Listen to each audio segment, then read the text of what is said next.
प्रभु यीशु मसीह के मधुर और मीठे नाम में आज दिनांक 13 नवंबर दिन सोमवार को आप सब श्रोताओं का हम हार्दिक स्वागत करते हैं। आज के दिन के लिए जो वचन है लिया गया है दूसरा कुरिन्थियों की पत्री उसका 13 अध्याय 11 पद। वचन कहता है,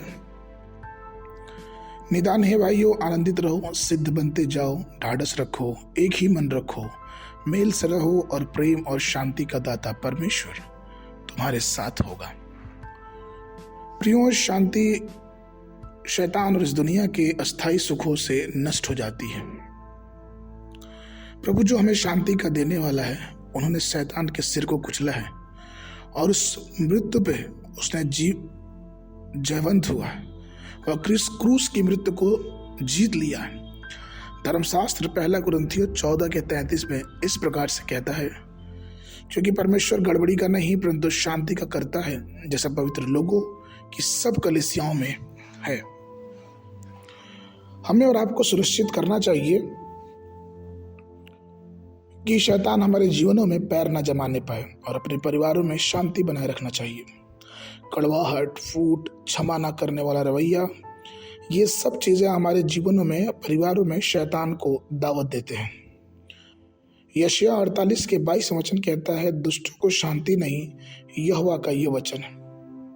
यशायाह 26 के 3 वचन कहता है, परंतु जिसका मन तुझ पर लगा रहता है क्योंकि वह तुझ पर भरोसा रखता है, उससे पूर्ण शांति मिलेगी।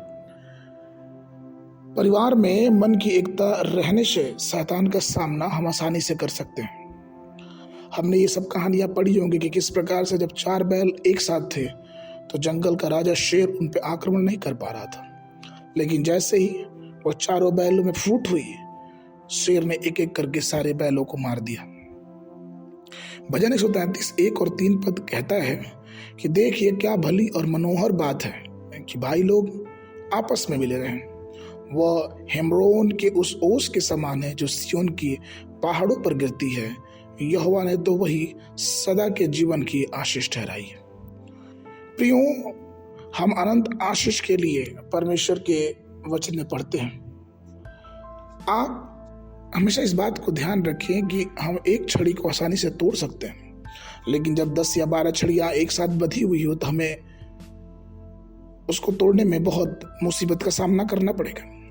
वैसे जब हम परिवार रूप से या फिर कलीसिया के रूप से एकजुट एक मन रहते हैं तो हम हर एक शैतान की बुरी योजनाओं, अंधेर की शक्तियां, जादू टोना और हर प्रकार के बुरे कामों से हम सामना कर सकते हैं।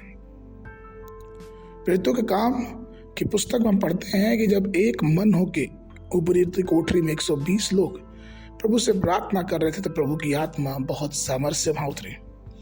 प्रियों, हमें चाहिए कि हम एकता में प्रभु से प्रार्थना करें, उसकी संगति में अपने जीवन को सुरक्षित रखें, जिससे परमेश्वर की आशीष हमारे और आपके जीवनों में सदैव बनी रहे। आज के मनन के लिए 1 यूहन्ना की पत्री उसका 1 अध्याय 3 पद। जो कुछ हमने देखा और सुना है उसका समाचार तुम्हें भी देते हैं, इसलिए कि तुम भी हमारे साथ सहभागी हो और हमारी यह सहभागिता पिता के साथ और उसके पुत्र यीशु मसीह के साथ है।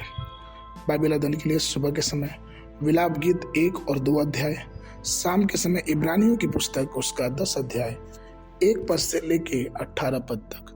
परमेश्वर आप सबको आशीष देवे।